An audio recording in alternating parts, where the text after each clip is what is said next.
Welcome all of you to the video lecture series on fluid dynamics. This lecture is on topic 6 on differential analysis of a fluid flow. After completing the part 1 of the lecture for this topic on differential analysis of fluid flow, the previous lecture number 17 was on physical law and infinitesimal control volume based differential formulation, where we derived the governing equations, differential equations for fluid dynamics. In this lecture, the remaining 3 sections corresponding to this topic. So this lecture 18 is on the part 2 of the lecture on differential analysis of a fluid flow. In this lecture, these 3 subsections will be covered. So we'll start this lecture with initial and boundary conditions. Then we'll go to the analytical solutions of the governing differential equations. And finally, this lecture will end with a non-dimensional study that we do for a more generic contribution to the results that we obtain in a fluid dynamics problem. Note that the governing differential equation that we have obtained, the exact solution of the governing differential equation which corresponds to the analytical solution, is possible for some simple fluid flow situation. Exact solution is not possible for a general fluid dynamics problem, and we have to take help of computational methods to obtain an approximate solution for a general fluid mechanics problem. The differential equation that was derived in the previous lecture, to obtain a specific solution for a particular fluid dynamics problem, we have to use, along with the differential equation, certain conditions which are called as initial condition and boundary conditions that will be presented in this section 6.3 on initial and boundary conditions. In the previous lecture, using the physical laws and control volume, the differential equations were derived, which are as shown here, for an incompressible flow in 2D Cartesian coordinate system. This is the obtained from law of conservation of mass, called as continuity equation. We use the velocity in the x or horizontal direction, we use the velocity in the y or the vertical direction. And this is the x momentum equation. This is two-dimensional unsteady state form of the equation. And this is the y momentum equation in Cartesian coordinate system. Note that the gravitational force in most of the fluid dynamics problem is negligible and it is not considered in the y momentum equation. Here, this term, which is called this variable, which is noted in mu, is called as kinematic viscosity. It's given as the ratio of the dynamic viscosity and the density of the fluid. If you look into this equation, the highest in order of the partial differential equation is first ordered with respect to time. The highest derivative is the first order, and with respect to space, the highest derivative is the second order. So to solve this partial differential equation, since it has first derivative in time, only one condition in time is needed, which we call as initial condition. And with respect to space, for a 2D problem, if you consider, let us say, a 2D flow domain, let's say this is the region in which fluid flow is occurring and you are interested to obtain the analytical or exact solution in this fluid region. So in this two-dimensional problem, we need two boundary conditions along the x direction. Based on the highest derivative you have, you need the boundary conditions corresponding to two locations of x, which corresponds to x equals to 0 and x equals to L. L is the length of this domain. And since there are, in y direction also, you have double derivative, you need two boundary conditions along two y locations, which corresponds to y is equals to 0 and y is equals to h, where h is the height of the domain. So with this, you can see that you need boundary condition, which is this boundary is called as left boundary of the domain, this is called as the right boundary, this is the bottom boundary, this is the top boundary. So you need to know the boundary conditions. When I say boundary conditions, it means that you have to know the variation of u velocities. You have a double derivative of u with respect to x as well as v. So you need both u and v at x equal to 0, x equal to L, y is equal to 0, and y is equal to H. So, and in this equation, as I had mentioned in the previous lecture, if you look into the this term corresponding to the momentum flow rate, you can see that it consists of product of two unknown, the velocity is an unknown quantity. Note that in this equation, the spatial and temporal coordinates are the independent variable. X, Y, and T are the independent variable. And the dependent variables are u velocity, v velocity, and pressure. And from the x momentum equation, this momentum in this momentum equation, x momentum equation, since you have a time derivative for u velocity, this equation indicate that from this you can obtain a solution, or you can create a movie for u velocity from the x momentum equation. The fact that the y momentum has a time derivative with respect to v velocity, you can use this equation to generate results that can create movie for v velocity. So the momentum equation is a vector law, and from the vector law, the final output is also a vector, which is a velocity as a vector. And with this momentum equation, you can obtain the velocity field with respect to space and time. And the dependent variable, such as in this case, from x momentum equation, you can obtain, if you are able to obtain the exact solution, you can obtain u as a function of x coordinate, y coordinate, and time. And from y momentum, similarly, if you know the exact solution, you can obtain v as a function of x, y, and time. So you are left with the third variable, which is a pressure, that you have to obtain from the continuity equation. However, you can see that in the continuity equation, there is no pressure term. So, but there is a procedure, especially in computational methods, where this continuity equation is converted into a pressure Poisson equation to recover pressure from the continuity equation. So note that the pressure is obtained from the mass conservation law based continuity equation. And so the highest derivative is double derivative in space. So it's the second order partial differential equation. First order in time, second order in space.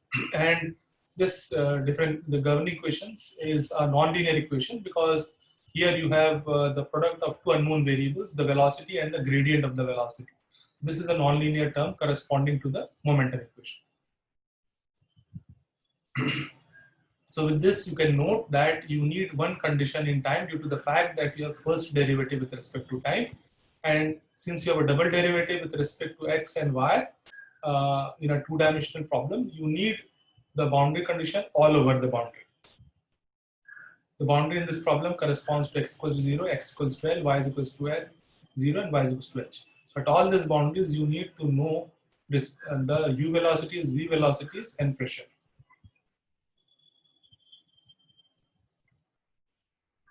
So as discussed earlier, that time we need at one time instant we need the boundary conditions. So when I say boundary conditions, we need to know at one time instant the value of u velocity, v velocity, and pressure inside the domain. So since time is a one-way coordinate system, when I say time is a one-way coordinate system, what I mean is that what happens now is based on what has happened in the past, but it is not based on what happens in the future. So the present event is a function of only the past event, not the future event. So that way I mean that time is a one-way coordinate system. So the value of flow properties at one of the bounding at initial time instant, called as initial condition, is sufficient for an unsteady problem. What is mean by this is that later on I will show you that whenever we want to get a solution of the problem, when we start to obtain the solution, there is an initial time which we call as time t is equals to 0. So at time t is equals to 0, from the initial condition, it's like we know the first picture of our movie, fluid dynamic movie. And from the data of the first picture, the data of the first picture is obtained from the initial condition. And using the data of the first picture, we obtain the data for the second picture. And the data of the second picture is used to create the data for the third picture. And this way, picture by picture, if you obtain the data for velocities, pressures, you can create a movie. This picture by picture will leads to a fluid dynamic movie for velocities, pressures, and velocities and pressure. And as I discussed in the previous slide, the solution for flow properties are obtained in a bounded domain. The flow conditions all over the boundary. Note that you need initial condition at one time instant, whereas for boundary you need the flow conditions. When I say flow condition, I mean the velocities and pressure all over the boundary, which I showed in the previous slide as x equals to 0, x equals to L, y is equals to 0, and y is equals to h. And this is called as boundary condition, and this is needed for the determination of flow inside the domain.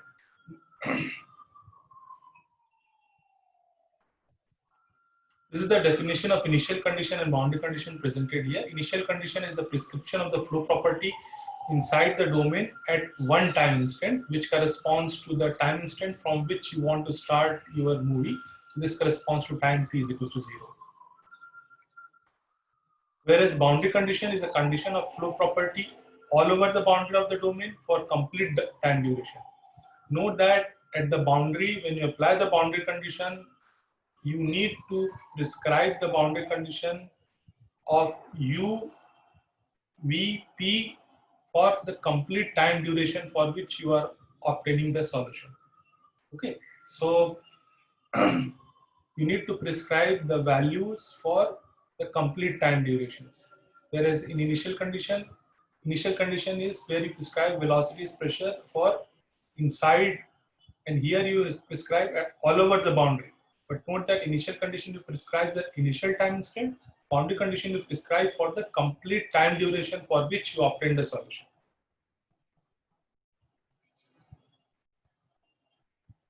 Most of the time, the boundary conditions are time-wise invariant. Okay, I'll discuss this little later. And due to the fact it's time-wise invariant, once you prescribe a value, it is applicable for the complete time duration. The initial condition and boundary conditions are essential for a fluid dynamics problem, since they act as a jury to the problem and dictate the solution. They act as a judge to the problem and they dictate the solution. More about this I'll discuss in the later slides. Here I will show you the initial and boundary condition for two common class of problems that we encounter in fluid dynamics. The two class of problems are called as external flow problem and an internal flow problem. So let us first start with an external flow problem. What is an external flow problem? Like flow across an aeroplane, flow across a car is an example of an external flow problem. So instead I'm not showing you an aeroplane, but instead I'm showing you a simple shape which is of a circular shape, a circular cylinder, and we are considering a two-dimensional flow. So the flow is, so this problem is called as external fluid flow across a cylinder of circular cross section. And so the fluid is entering from the left boundary and it is leaving from the right boundary. And when we say external flow, strictly speaking, the size of the domain is infinite. So the height and the length is infinite. But whenever we want to obtain a solution, we have to take the fixed region in space. And on any solid boundary in fluid dynamics, the boundary condition that we use is called as no-slip boundary condition. So if this is a solid object, if it is stationary, the fluid which comes in contact with this will have a velocity which will correspond to u velocity, v velocity equals to 0. Whereas if this, let us suppose this cylinder is moving with a certain velocity, u is equals to, let us say, 1 meter per second and v is equals to 0, then the fluid which comes into contact with this solid object at the point where it is coming in contact, u is equal to u equals to 1 meter per second and v is equals to 0. So the velocity of the fluid in contact with the solid should have the velocity of the solid. If it is stationary, then the velocities are 0. Otherwise, they have to have the velocity corresponding to the velocity of the solid. This is called as no-slip boundary condition. Let us suppose, many a times, let us suppose you are doing an experiment in a water tunnel. So initially, so you create an experimental setup where you have a circular object and initially the fluid is stationary. So when the water is stationary, the initial condition, when you're starting the experiment, the initial condition is fluid is stationary. So u is equals to 0, v is equals to 0 at time t is equals to 0. T is equals to 0 is the time when you are switching on the pump so that there is an onset of flow from the left side. Okay, so as soon as you are starting an experiment where initially the fluid is stationary, so that leads to an initial condition of a stationary condition U and V is equals to 0. And then from time T is equals to 0, when you start the flow, you have at the solid surface, you have a no slip boundary condition that I mentioned earlier. And at time T is equals to 0, when you start the, let's suppose you are having a pump from which you are starting the pump, there is an inflow which is coming. The initial condition is stationary fluid, and as soon at this time instant you are starting the pump, so the fluid is incoming to this domain, and it is leaving from this domain. So this is called as the inlet boundary condition. Just to give you, the inlet boundary condition is U is equals to U infinity, V is equals to 0. Okay, so this is called as inlet boundary condition. At the outlet, we use a boundary condition which is called as fully developed flow boundary condition that I'll discuss little later. What is fully developed flow? So typically in outlet, we use this boundary condition where the gradient of this velocity, the change of the horizontal velocity along the streamwise direction is equals to 0, and the transverse velocity is equals to 0. On the top and bottom boundary, for this class of problem, we take a very large value of the domain, although as I mentioned that for a free external flow problem, the size of the domain is infinite, but we always obtain a solution on a finite domain of finite size. So we are considering a domain of length L and height H, which is sufficiently large. And at the top and bottom boundary, although we commonly use a boundary condition which is called as free slip boundary condition, which is like a symmetry type of boundary condition, where the normal gradient of tangential velocity. What is the tangential velocity on the horizontal boundary, top and bottom boundary? The tangential velocity is U. What is the normal direction? Y. This is the Y coordinate. So the normal gradient of tangential velocity is equals to 0, and normal velocity is 0 is the equation that is used for a free slip boundary condition. For an internal flow problem like flow in a pipe or flow in a plane channel corresponding to flow between parallel plates, we have a very similar boundary condition, but except that on the top and bottom boundary, now you have a no slip wall. So here also we are considering a situation where initially the fluid is stationary. So the initial condition is U is equals to 0, V is equals to 0. And at time T is equals to 0, when we switch on the pump, the fluid starts entering. So in an external flow problem, we had a free slip boundary condition, whereas in an internal flow problem, we have top and bottom wall are like two parallel plates which are stationary. So, on a solid wall, we have a no slip boundary condition. U is equals to 0, V is equals to 0. We had a no slip boundary condition here for the cylinder. Here we are having for the parallel plates between which the fluid is flowing. This is an external flow problem. This is an internal flow problem. There are two types of boundary condition which are used. Mathematically, the boundary conditions are classified into two types. One which is called as a Dirichlet boundary condition. Like on the left boundary, you are given what is a Dirichlet boundary condition? If the value of the flow property is given to you, like U is equals to constant and V is equals to constant, such as in the no slip boundary condition, and at the inlet, you have a prescribed velocity field. So such type of boundary condition are called as Dirichlet boundary condition.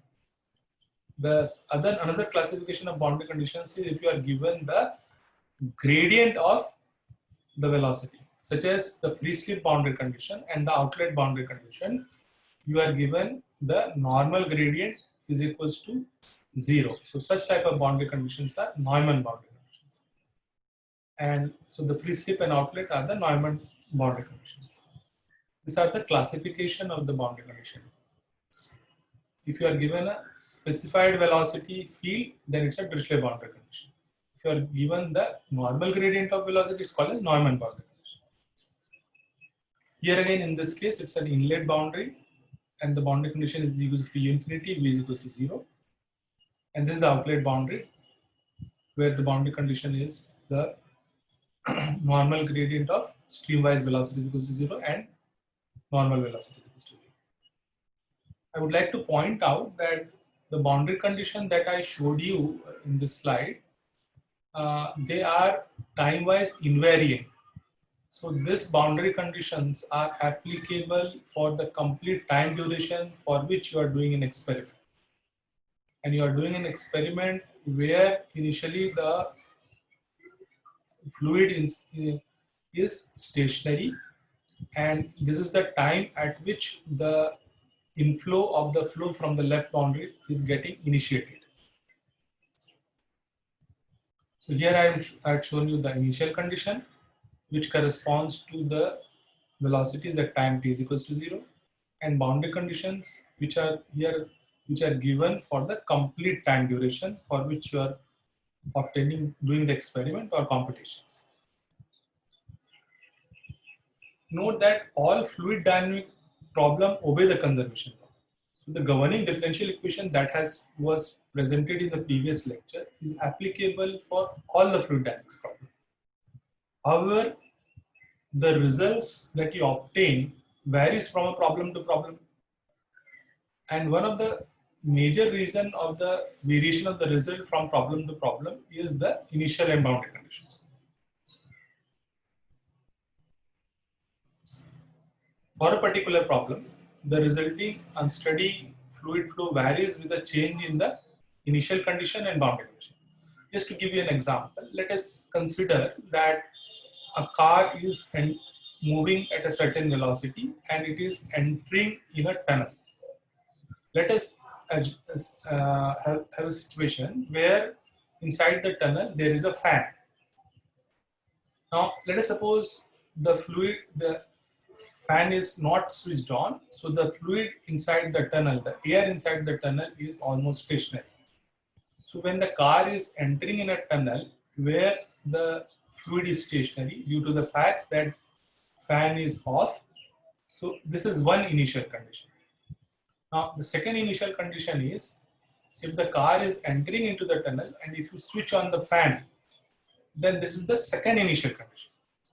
Now, if you do an experiment or computation for the flow across the surface of the car when it is passing through the tunnel, when it is entering into the tunnel and it is moving, then for the two different initial conditions, first corresponding to fan under off condition, second under on condition, in both the cases, if you create a fluid dynamic movie, if you create a movie for velocity pressure distribution with respect to time, the movie will be different for the two initial conditions.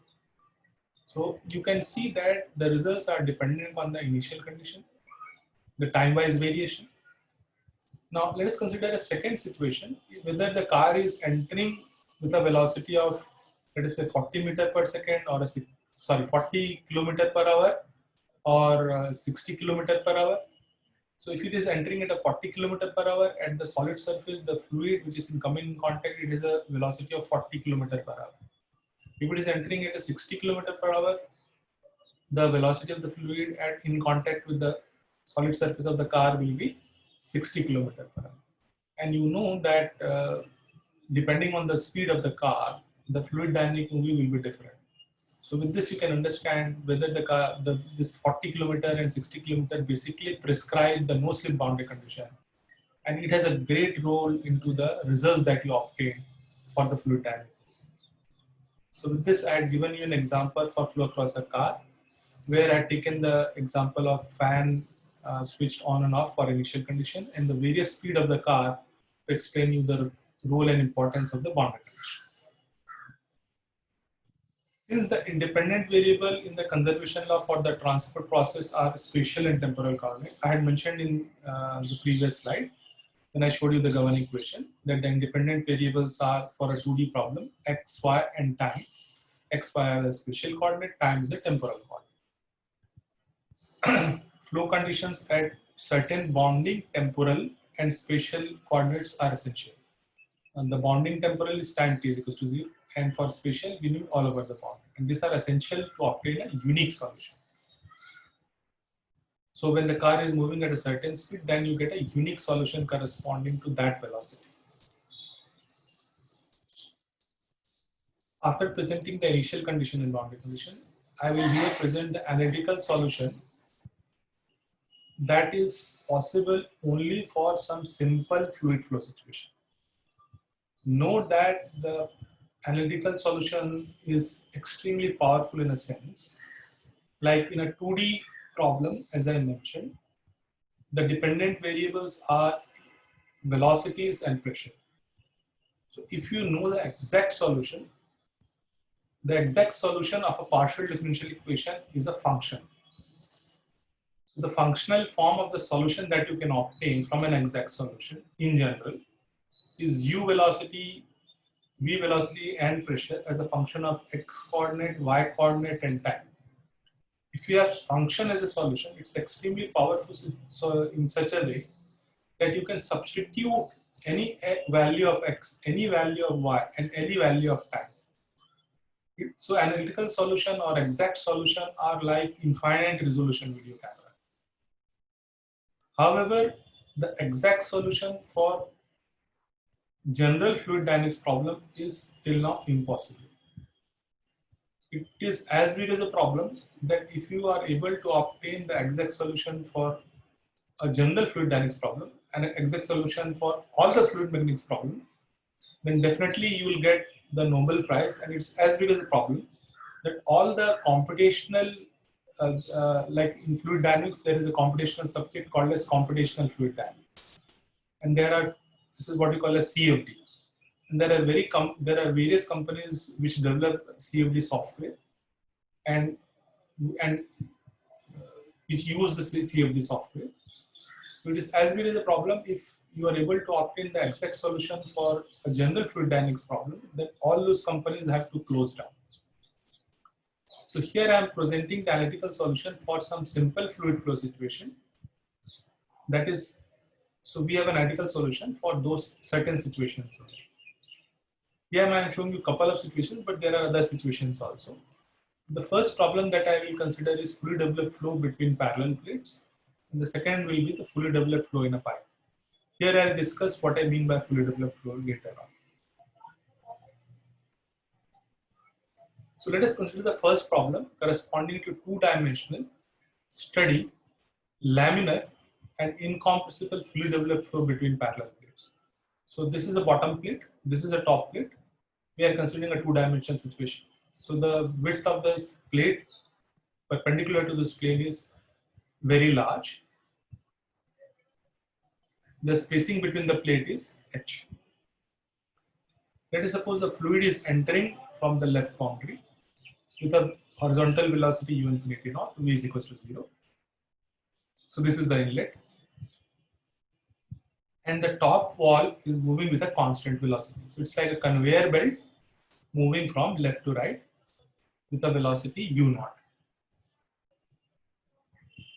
And when this plate, let us suppose this conveyor belt is moving with a velocity which is small, then the pressure gradient, because when you go downstream, it reaches to a situation which we call as fully developed flow. I'll discuss more about it later. And under that fully developed situation, let us consider a situation that if this conveyor belt, you take a small velocity, intermediate velocity, and a very large velocity. So as you keep increasing the velocity, let us suppose you are doing an experiment. Initially, you move this with a velocity of, let us say, 0.1 meter per second. Let us suppose then you move at 1 meter per second. Let us suppose you are moving at 100 meter per second. Okay, so when you do 3 experiments corresponding to small velocity, intermediate velocity, and large velocity, at a very, so far away from the inlet, the flow reaches to a situation which is called as fully developed region, where if the velocities of the conveyor belt or the top wall is small, the pressure gradient in the fully developed situation is dP by dx is less than 0. And at an intermediate velocity, it is equal to 0. And at a very large velocity, it is greater than 0. Now, let us try to understand what does this dP by dx means. X, what is x? X is the direction along which the fluid particle is moving. Now, when you have dP by dx less than 0, dp by dx means, let us suppose this is a fluid particle which is moving along this direction. When you have a dp by dx negative, it means the pressure along the x direction, it is reducing. So for a fluid particle which is moving along this horizontal direction, the fact that the pressure is reducing on the front surface of this fluid particle, it experiences a low pressure because the fluid particle is moving in this direction. On the front surface, let's suppose you are moving, you as a fluid particle is moving in this direction. So on your front surface, you have a low pressure. On your back surface, you have a larger pressure when you have dp by dx negative. In this situation, the net pressure force will push you along the flow direction. This is called as favorable pressure gradient.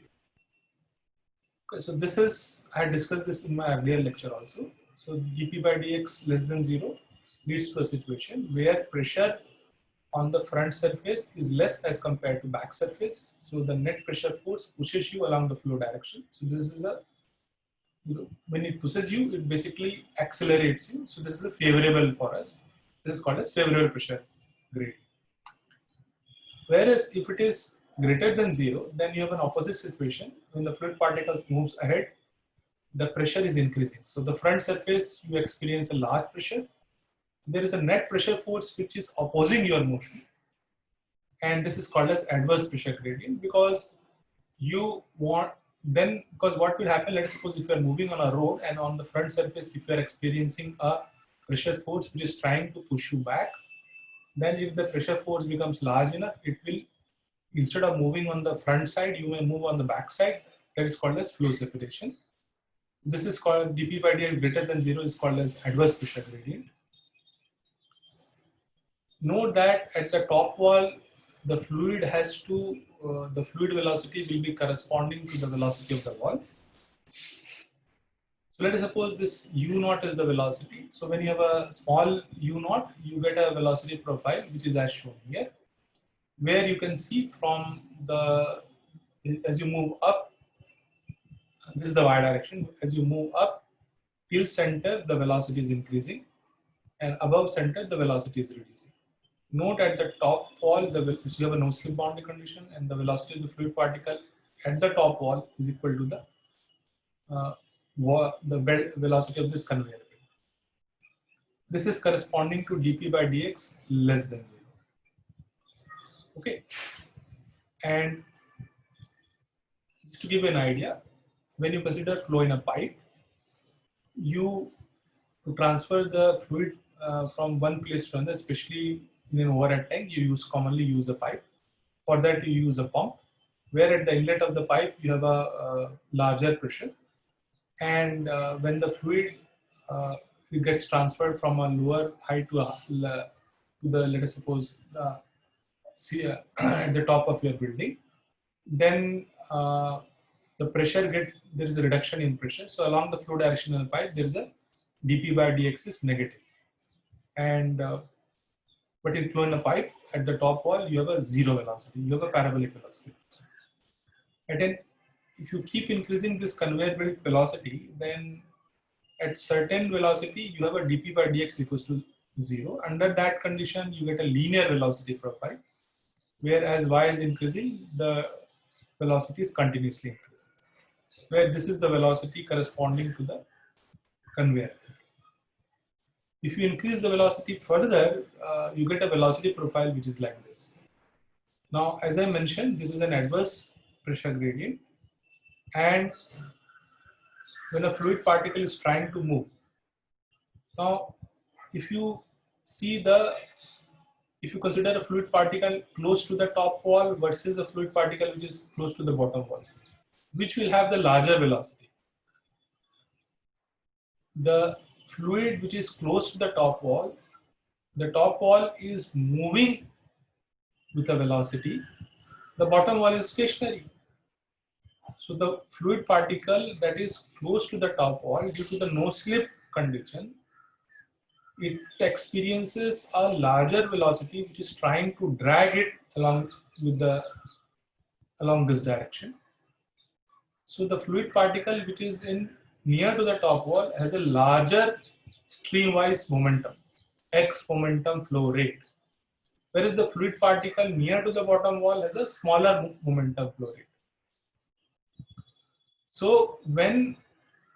so what I'm trying to say is, when you have a adverse pressure gradient, that is dP by dx greater than 0, the fluid particle in different layers experience a resistive force.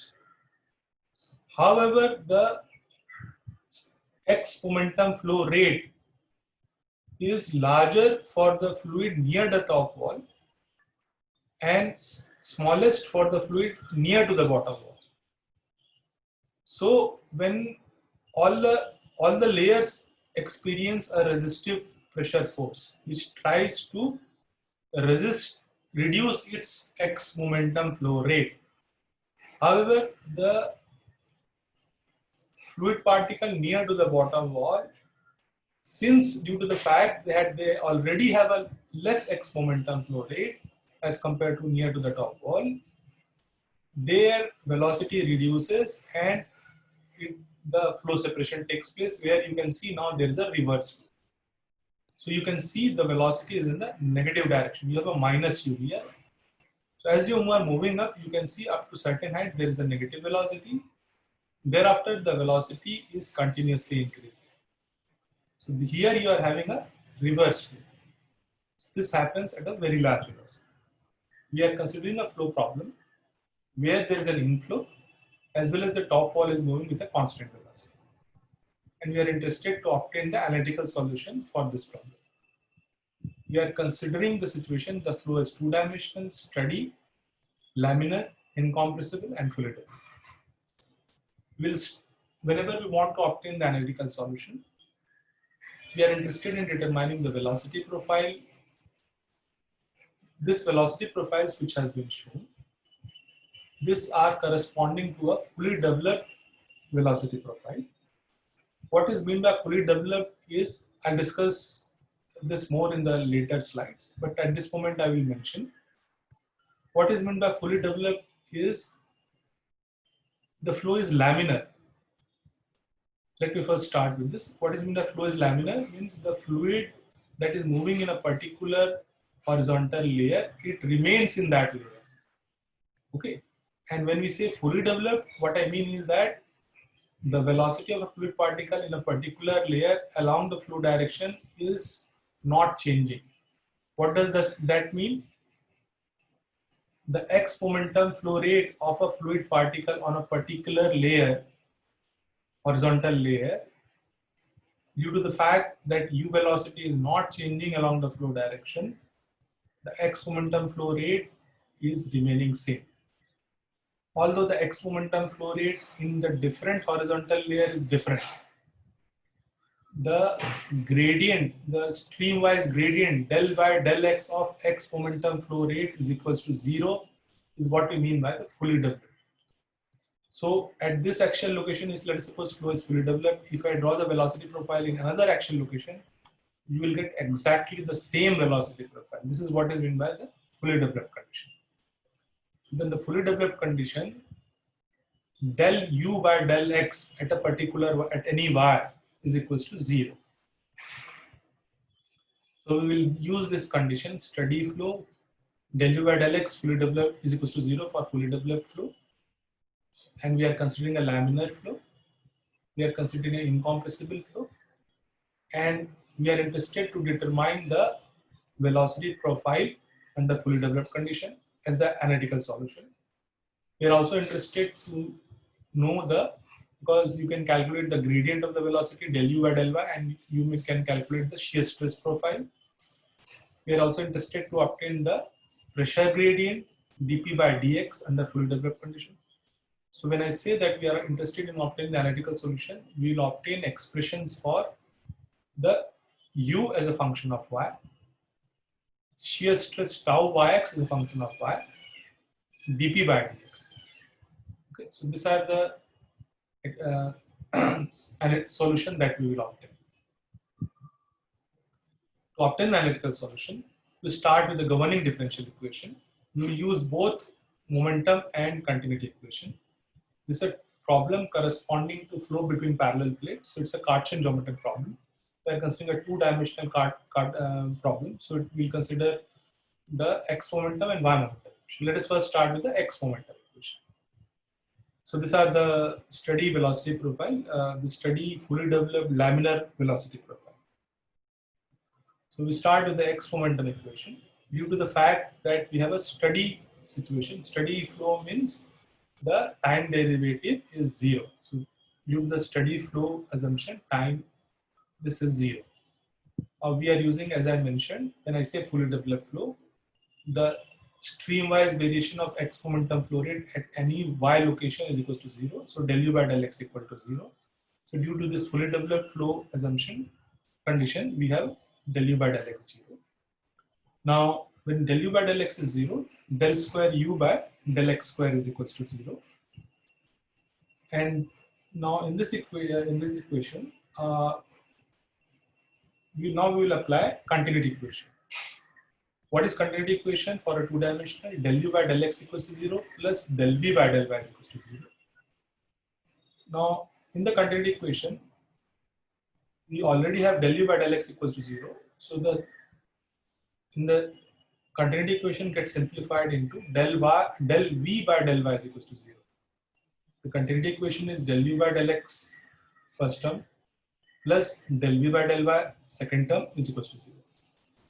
The first term is 0 due to the fully developed condition. So the continuity equation gets degenerated into the second term is equals to 0. The second term is del v by del y is equals to 0. Now when you consider del v by del y under fully developed condition, and when you apply the boundary condition, what is in by del v by del y 0? V along y direction is constant. Now, at the fluid which is in contact with the bottom wall, we know that the velocity is 0. So if we use this boundary condition, you know the boundary condition at one y location, let us say y is equals to 0 and y is equals to h. And if from continuity equation you've obtained that the velocity is constant along y direction, so which means v is 0 on this vertical line. So from continuity equation, we obtain that v is 0. So under fully developed condition, you have del u by del x equal to 0, and from continuity equation and using the no-slip boundary condition, what I'm saying is we have obtained v is equals to 0. This is the del u by del x equals to 0, v is equals to 0 is corresponding to the fully developed condition. And note that at the top wall, you have a non-zero u velocity, but v is still 0 because v is the normal velocity. Okay. At the top wall, the conveyor belt is moving from left to right. So u is u naught, v is 0. So everywhere v is 0. So with this, the x momentum equation gets simplified as we have only two terms, minus 1 by rho del p by del x plus nu del square u by del x square. When you consider y momentum equation, due to the steady flow, this term is 0. And now when you have v is equals to 0 under fully developed condition, this del v by del x, del v by del y, del square v by del x square, del square v by del y square, all these are 0. The y momentum equation has only one term. X momentum equation has two non-zero terms. Y momentum equation has only one non-zero term. So using the simplified form, note that this simplification is possible for the fully developed flow condition. That's why I mentioned that in general, especially when we have this nonlinear term, we are not able to obtain the exact solution or analytical solution. And fully developed flow is one of the simplified situations for which we are able to obtain the analytical solution that is presented. For a general fluid mechanics problem, like if you are interested in obtaining the velocity solution in a developing region, then you have to solve this complete equation, and there is no analytical solution possible for the complete equation in a general case. You have possible only for when this equation gets simplified, when there are certain terms when it becomes zero. In general, we do not have an empirical solution. Although you can take the help of computational methods to obtain a solution which is not an exact solution. Which is not an exact solution, as I mentioned, it's like an infinite resolution. But when you use a computational method, it gives you a solution which is like a finite resolution video. It gives you an approximate solution. It doesn't give you solution as a function, but it gives you a discrete solution. Like it's a pixelized solution. So you will not get the velocities at any values for x, y, z and time. You will get solution in a computational method at certain discrete x and y locations, which we call as grid points, and at certain discrete time.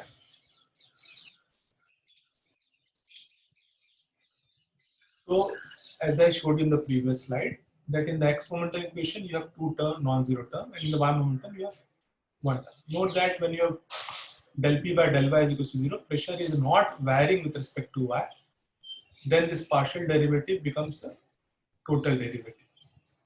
You also need to know that when you consider this equation, you get dp by dx equals to mu del square v square u by dy square. So on the left hand side, you have derivative of pressure along the x direction. On the right hand side, you have derivative with respect to y. This two can be equal when it is equal to constant. So we will consider dp by dx equals to constant.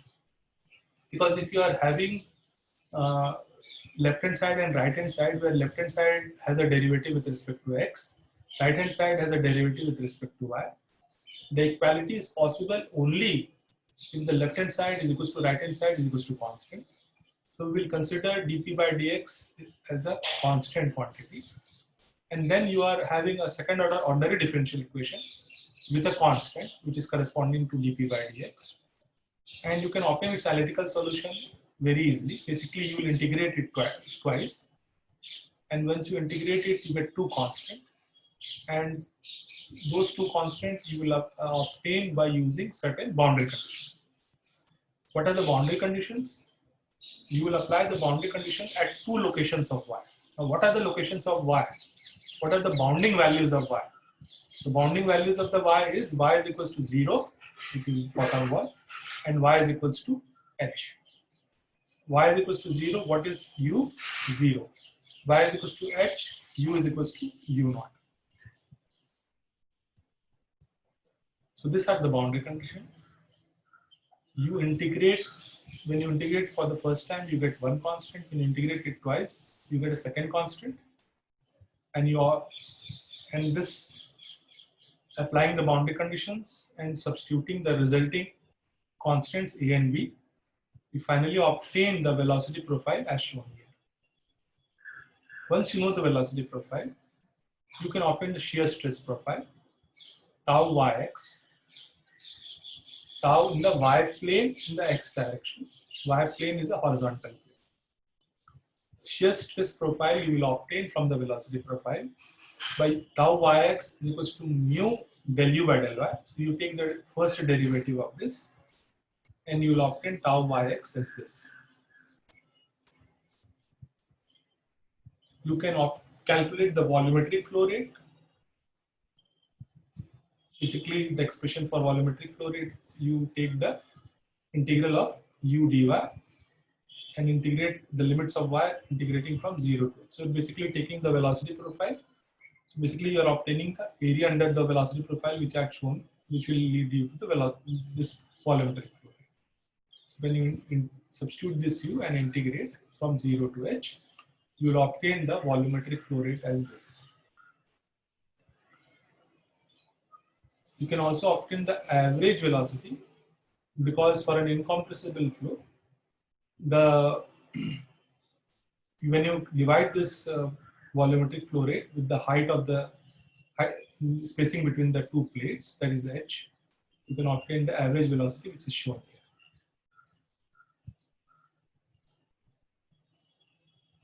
So the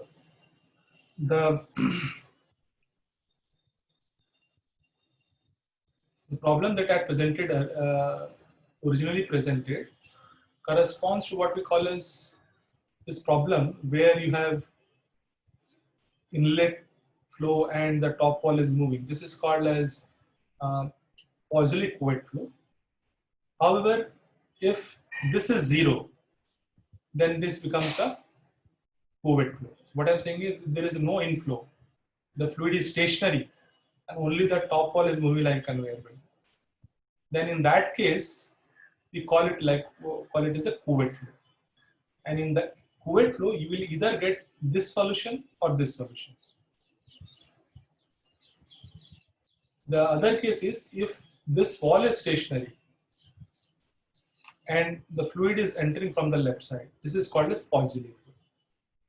In Poiseuille flow, you will obtain a parabolic velocity profile. Okay, so this is a general case where we have two velocity condition, inflow also and top wall moving at constant velocity. This is called as, it's a combination of cuvette flow and Poiseuille flow, where one of them is 0. If this is 0, it becomes cuvette flow. If this is 0, wall is stationary, then it becomes a Poiseuille flow.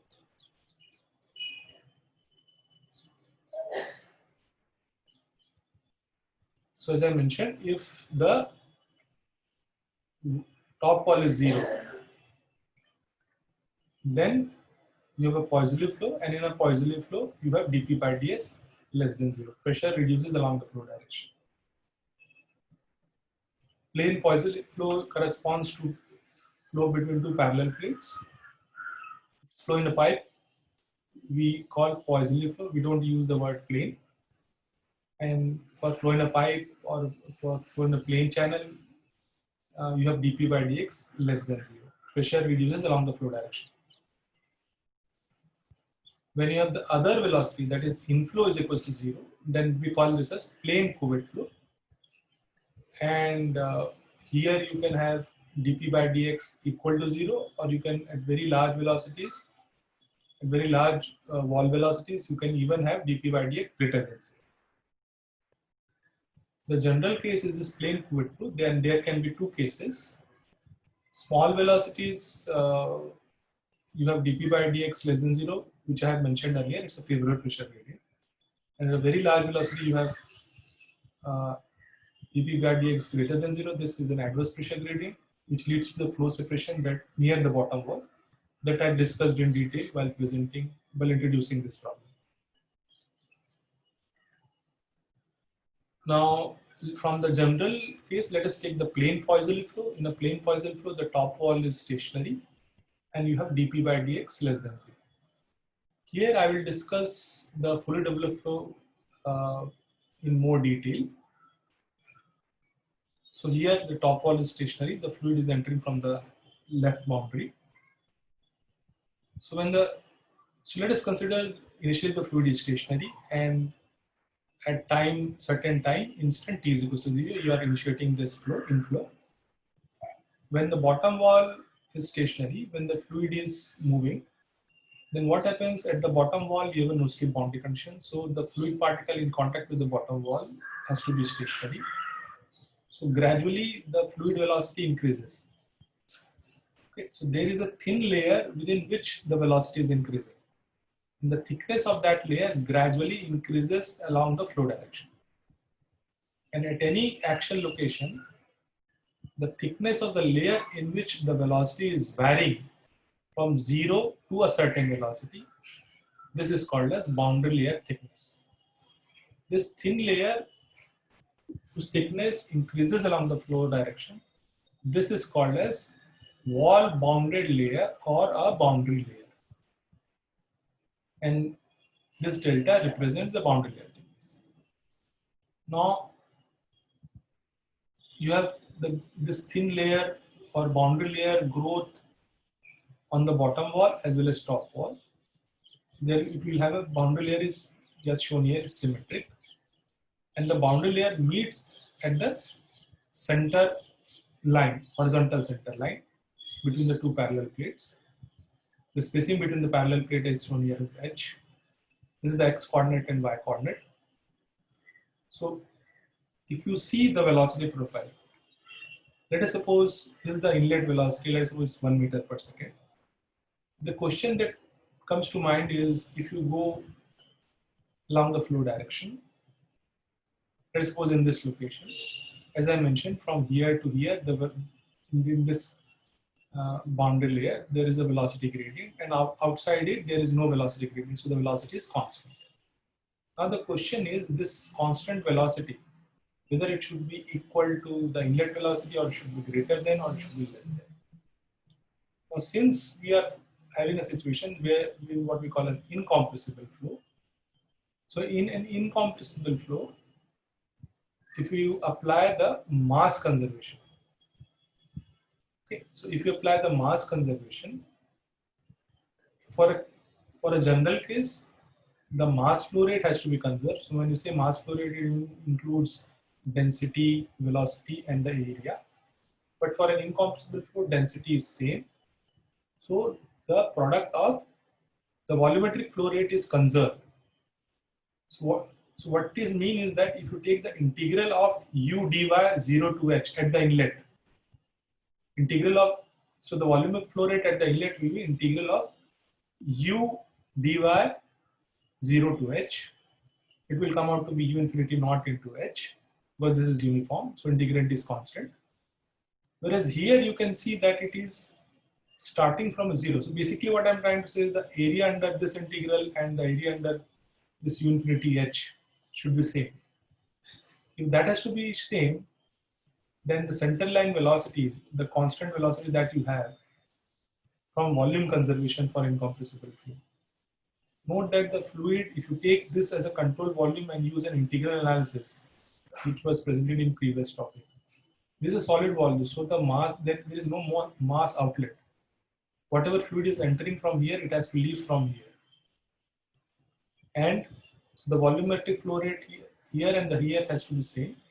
And for volume, for conservation of the volumetric flow rate, this center line velocity has to increase.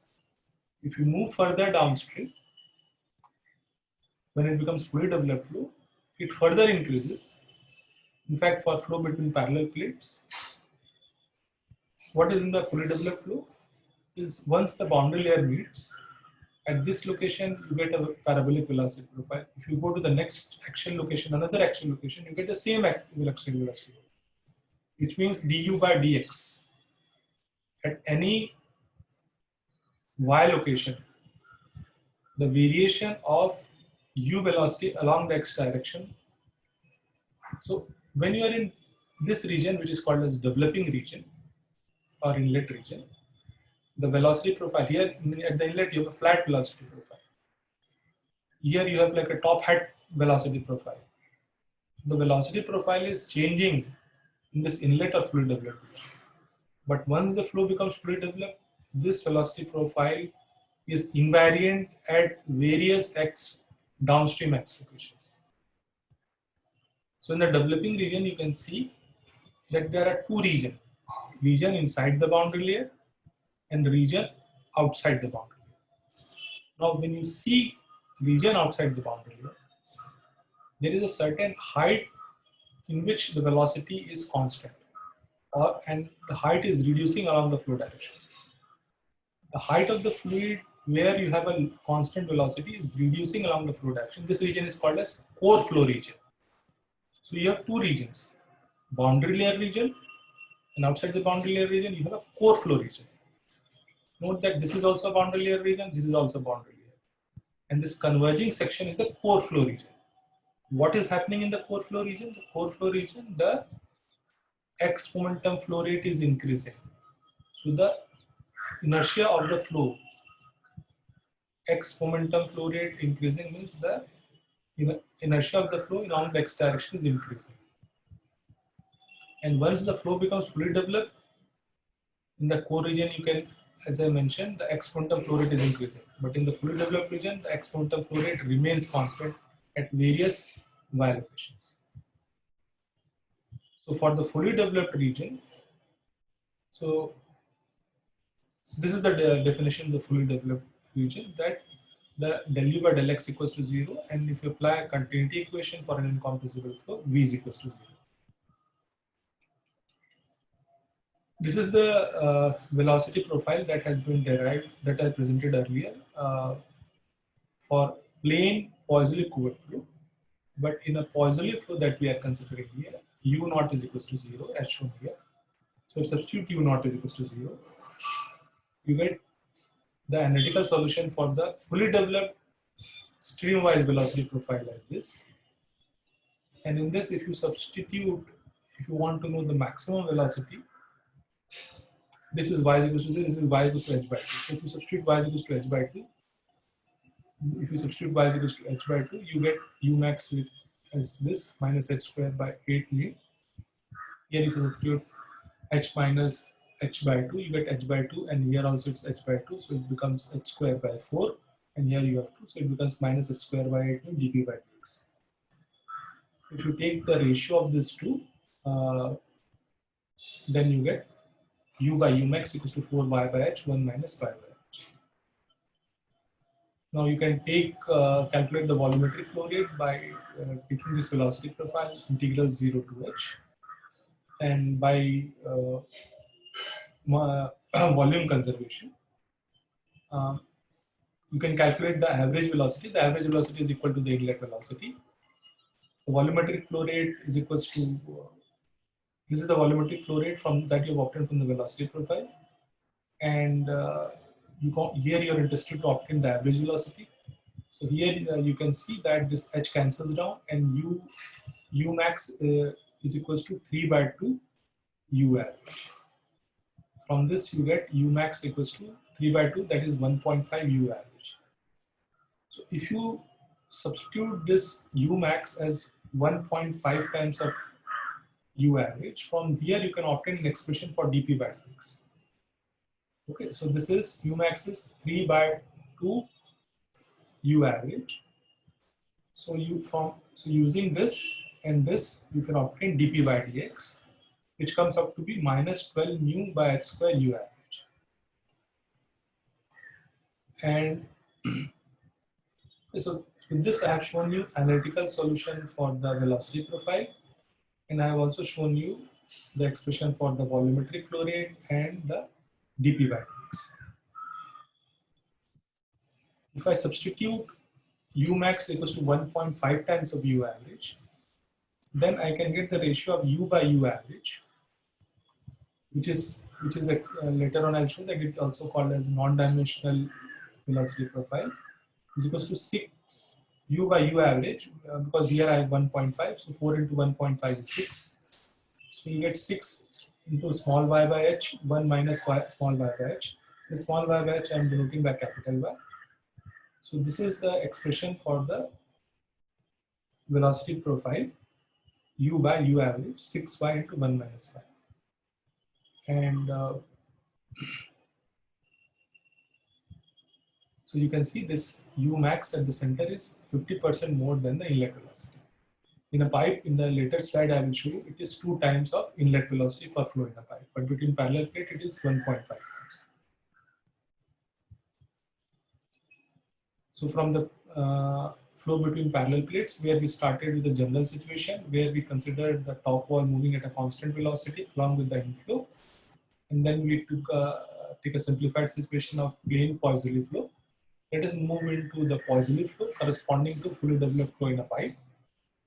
Now the difference between parallel plate and pipe is not a Cartesian geometric problem. Here we have to take a coordinate system corresponding to a cylindrical coordinate.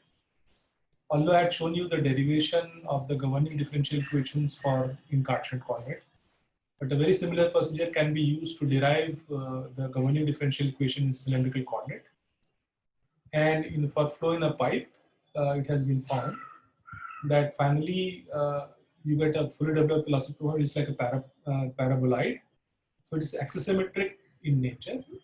So we'll obtain analytical solution for 2D fully developed laminar flow in a pipe, and the 2-dimensional flow in a pipe is an axisymmetric flow, where the velocity is varying along with r and z. So you need momentum equation corresponding to the axisymmetric flow.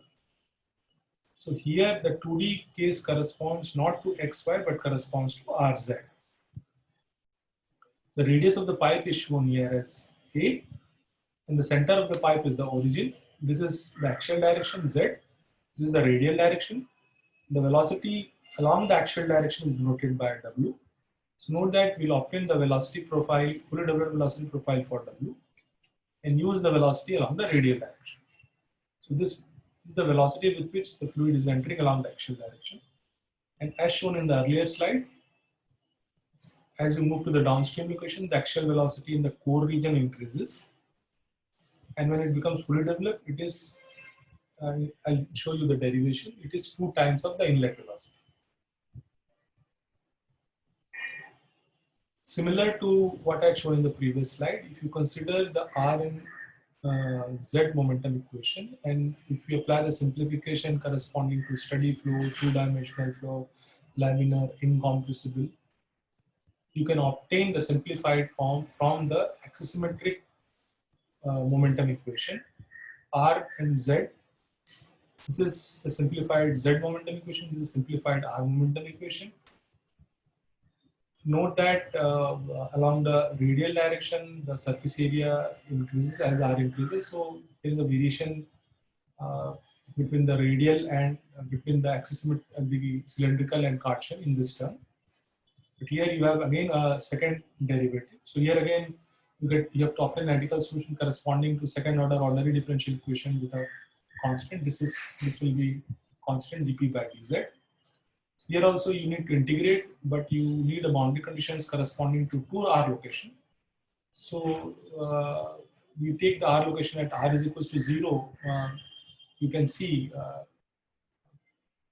because the velocity profile is such that the slope here is 0. So dw by dr is equals to 0. W is the actual velocity. And at R is equals to A, which is the wall W is equals to 0. So you integrate it twice and use these boundary conditions, and you can obtain the solution. This is, you get 2 constant, and when you use this 2 boundary condition, you finally obtain the analytical solution as this. And in this, if you take this analytical solution and take its derivative, here the shear stress is in the R plane in the Z direction. R plane is a horizontal plane. Horizontal plane, the normal is along the radial direction, and the stress is acting in the Z direction. So tau Rz is the shear stress. So the shear stress profile is mu del U by del R, del W by del R. So you take the derivative of this W with respect to R, you can obtain tau Rz as this. You can obtain the maximum shear stress which is at the wall, because you have the velocity gradient is maximum near to the wall, close to the, you can see that the velocity profile, the gradient is maximum near to the wall, and gradually it is reducing towards the center. In the center it is 0. So the maximum wall shear stress, if you substitute R is equals to A, is the wall shear stress. To calculate the average wall velocity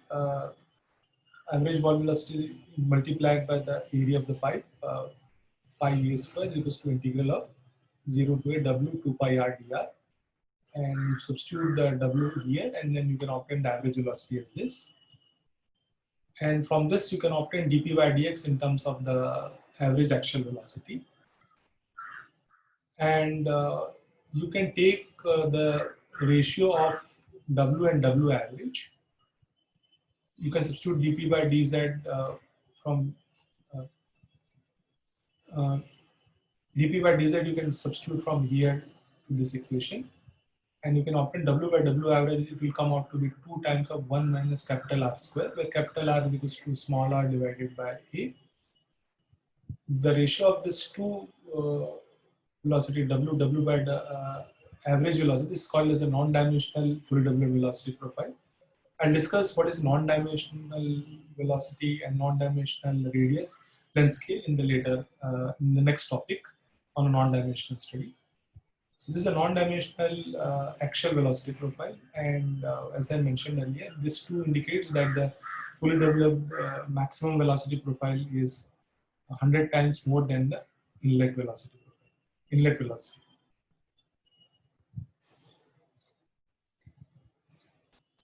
Finally, the last section for this topic 6 is on non-dimensional study. Whenever we are doing any study, whether it's an experimental or computational or analytical, we as a human being want to do least of the effort in doing a study. However, we want to make a broader or a wider claim of the results that we have obtained. So this non-dimensionalization is a very powerful technique in this regard, where know that you can do an experiment physically or computationally. Let's suppose you have done it for a particular, because when you do a real world experiment, let's suppose you have done an experiment in a water tunnel. So you have obtained the fluid flow results for flow of water in a certain flow situation. But using the concept of this non-dimensionalization, you can predict a results which is applicable for various fluids which are having similar characteristics, like water is a Newtonian fluid. So for various other Newtonian fluids, you can claim that your result is not only limited to water, but it is applicable to the various Newtonian fluids, provided there are certain non-dimensional input parameter which is same in both the studies. Just to give an example, one of the common non-dimensional term which is used is called as the Reynolds number. And let me show you through an example more about this. So as I mentioned earlier, that whether we do an experimental or a computational study, and the results that we obtain are presented in a non-dimensional form, since they are applicable to various fluids with similar characteristics. Like if it is a Newtonian or if it is incompressible, then it will be applicable for those class of fluids only which are Newtonian and incompressible, not for compressible and non-Newtonian. And it is applicable for large range of length and velocity scale.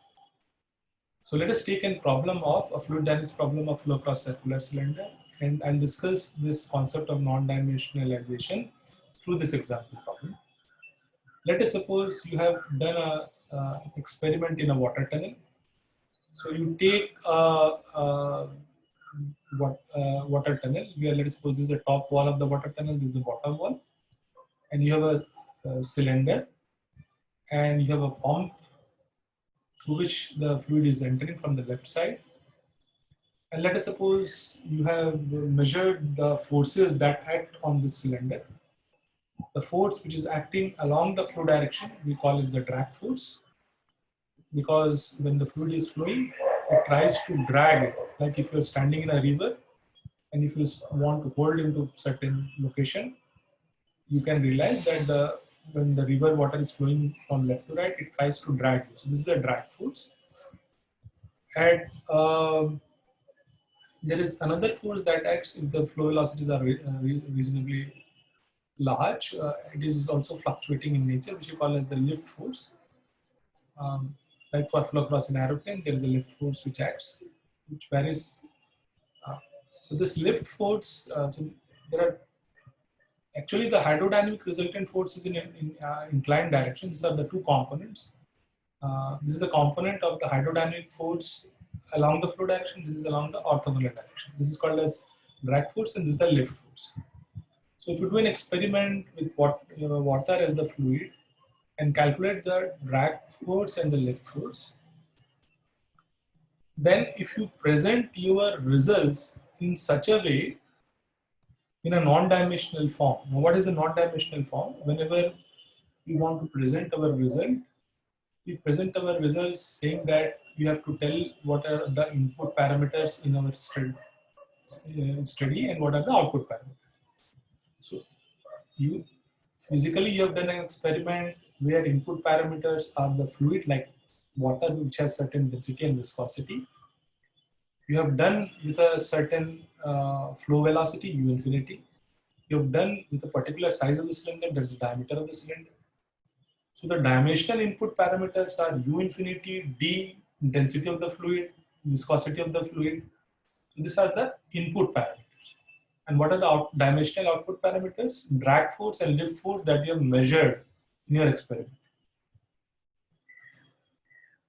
You have done an experiment dimensionally, but when you want to present it, because you want to present it in such a way that you want to make a bigger claim that your experimental results are not only applicable for water, but you also want to claim that is applicable for the other fluid which have a characteristics similar to water, which are Newtonian and incompressible.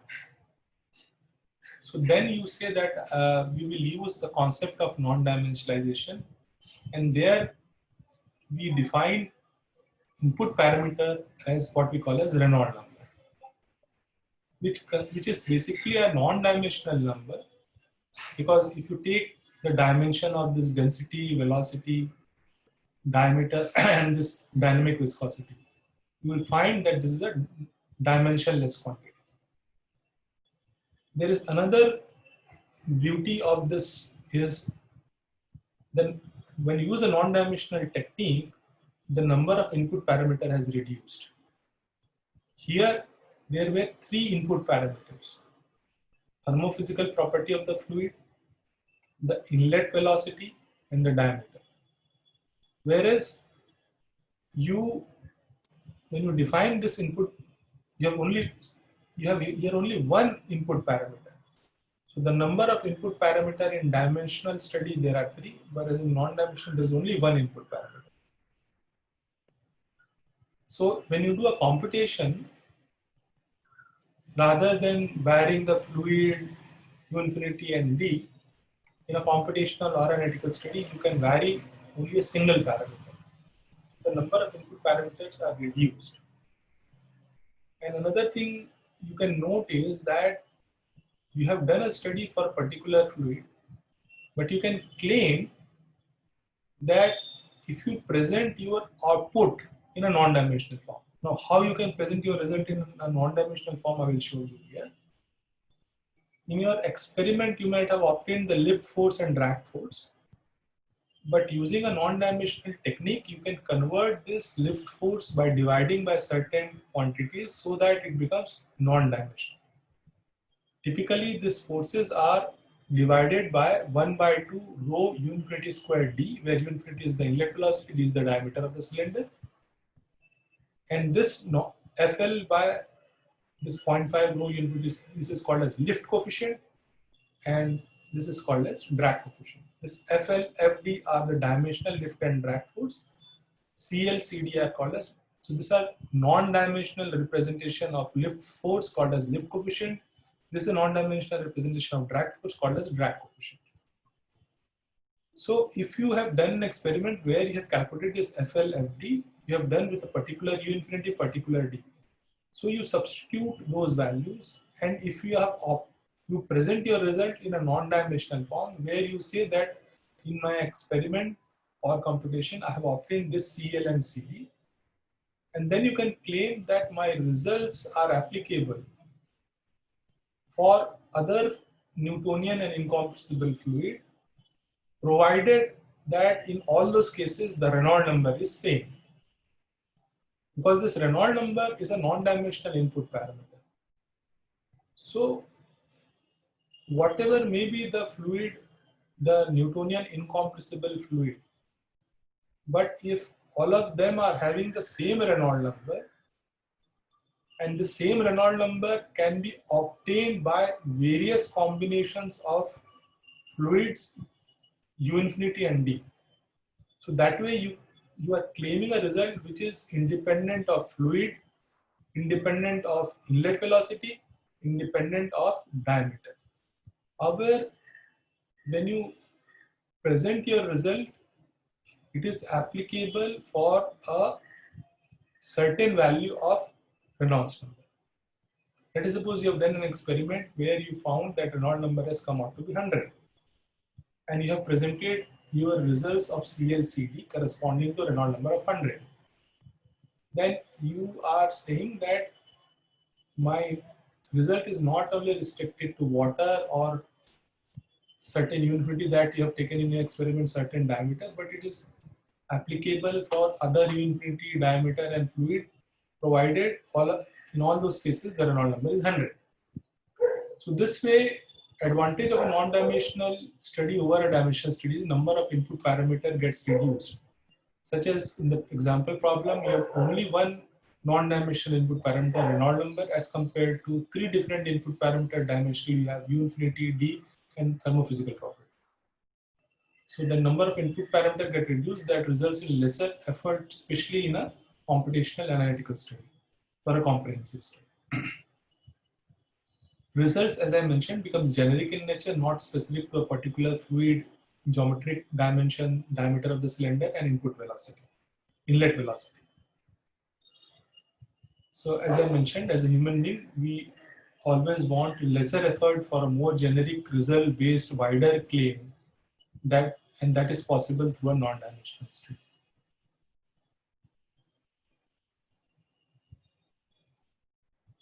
So I started with a discussion on a non-dimensional study. Now I will show you the non-dimensional, because whenever we do an analytical or a computational study, in the previous lecture I had shown you the derivation of the dimensional governing equations. But in an analytical or computational study, we convert this into a non-dimensional form.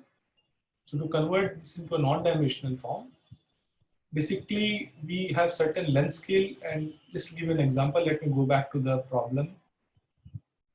Like in this problem, whenever we do a non-dimensional study, I need a characteristic length scale and velocity scale.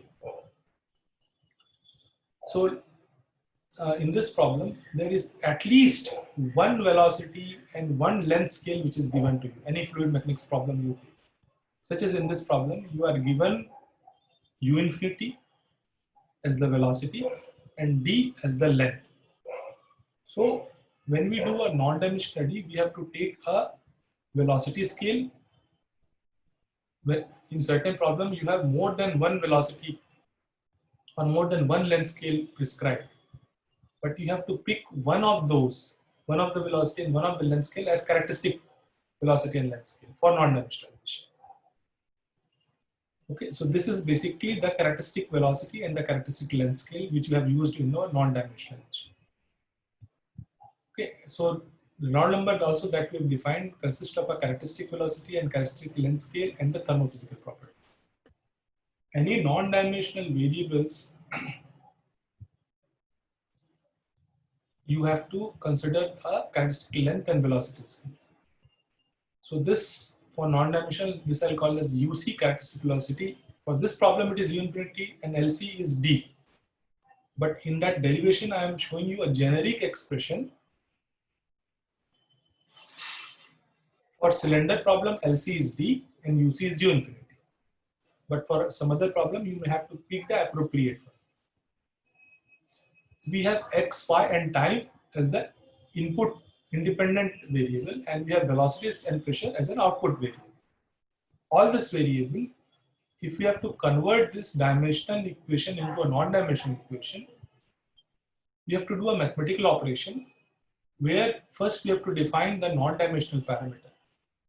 So whatever the small x, small y, when I'm writing in capital X, what I mean is x is a dimensional and capital X is its non-dimensional representation. Non-dimensional x is represented as capital X equals to small x divided by length scale, which is the diameter in case of cylinder problem. Y is equals to y divided by length scale. This is also the diameter corresponding. If you are given a velocity and length scale, you typically can non-dimensionalize the time, because time can be obtained in terms of the velocity and the length scale. Because the unit of length is meter and velocity meter per second, so length divided by velocity gives you a time scale. So time is non-dimensionalized as represented as tau is equals to t divided by LC into UC. Velocity is capital U, capital V is a non-dimensional velocity where the dimensional values are non-dimensionalized with the free stream velocity in case of cylinder, which is the characteristic velocity. Small p is the dimensional pressure, capital P is the non-dimensional pressure. Non-dimensional pressure is your dimensional pressure divided by the rho characteristic velocity square. For cylinder, it will be rho U infinity square. So if you use this definition of non-dimensionalization, you can convert this like del U by del X equals to 0 if you write. So you can take the derivative and you can convert del U by del X in terms of del capital U by del capital X, and you can obtain so this along with this by mathematical operations. So you take this and take the derivative, so you can convert del U by del X into del capital U by del capital X, del V by del small v by del small y is equals to, you can convert it into del V by del y. So finally, using this, you can do certain mathematical operation and you can convert this dimensional governing equation into this non-dimensional governing equation. Here you can note that you have rho and mu, which is a kinematic viscosity, as two input parameter in this equation. And other than this, you have a geometrical governing parameter, the diameter of the cylinder, in the U infinity. Whereas here you have only one input parameter, which is corresponding to the Reynolds number. And the Reynolds number is given by density into the velocity scale into length scale divided by mu. Reynolds number is defined as the ratio of the inertia force to the viscous force. So this is the non-dimensional form of the governing equation, which has been derived from the dimensional form. And this is commonly used in analytical and computational study due to the advantage that I had presented in the previous slides. Along with the non-dimensional governing equation, we also use non-dimensional initial and boundary conditions. So when we do non-dimensionalization, if you consider a diameter of the cylinder as the length scale, then in our computational or analytical study, we define the non-dimensional value of the diameter as 1, and all the other length scale like length of the domain, we define in a non-dimensional form as L by D, H by D. So these are the non-dimensional length of the domain, this is the non-dimensional height of the domain, obtained by dividing by the diameter of the cylinder. This is the non-dimensional initial condition corresponding to the stationary fluid. This is the non-dimensional boundary condition at the inlet. This is at the outlet, fluid blood flow. This is the free slip boundary condition in a non-dimensional form. At the wall, you have a no slip boundary condition. Similarly, for a flow between parallel plates, this is the initial condition, non-dimensional form. This is the inlet boundary condition, outlet boundary condition, and no slip boundary condition. So this slide represents the non-dimensional initial and boundary conditions. With this, I had come to the end of this lecture. Thank you for your attention.